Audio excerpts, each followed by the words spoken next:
Hi, I'm McKenzie from Sustainable, and we're here at Recipe on Crowley.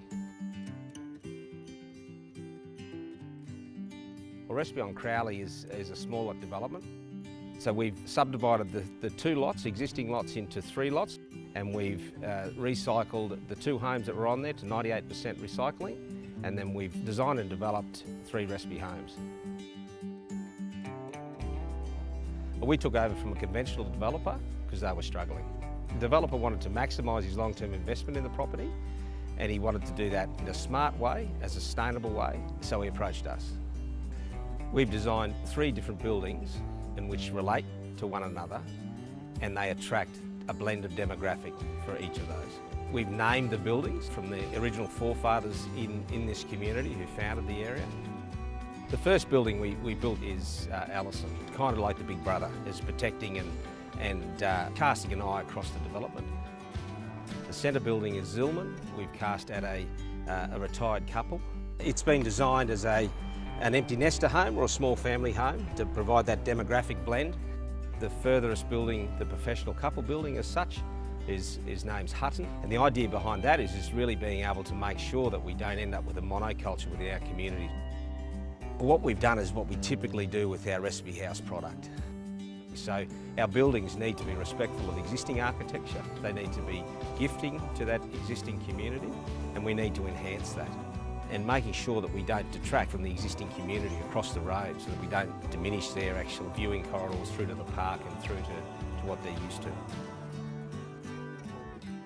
Volume is really an important factor of our designs, and I think that we're obsessed with square metres. We focus on cubic metres, not square metres, because volume is space.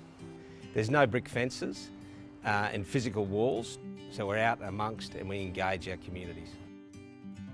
And the key thing there is there's a perception that if we build big brick walls and physical structures with sensor gates, that we actually are safer. The reality is, and with this enormous amount of study gone on, and the practical sense is that visibility is your safety. A lot of times on decks we have a physical barrier, and what we're trying to do is to throw a lot of those things away, so we have a very relaxed lifestyle. These lots are 400 square metres and they feel much, much bigger. We can take volume, which actually opens up as we come to this room, which throws the ceiling away and absolutely floods us with passive light.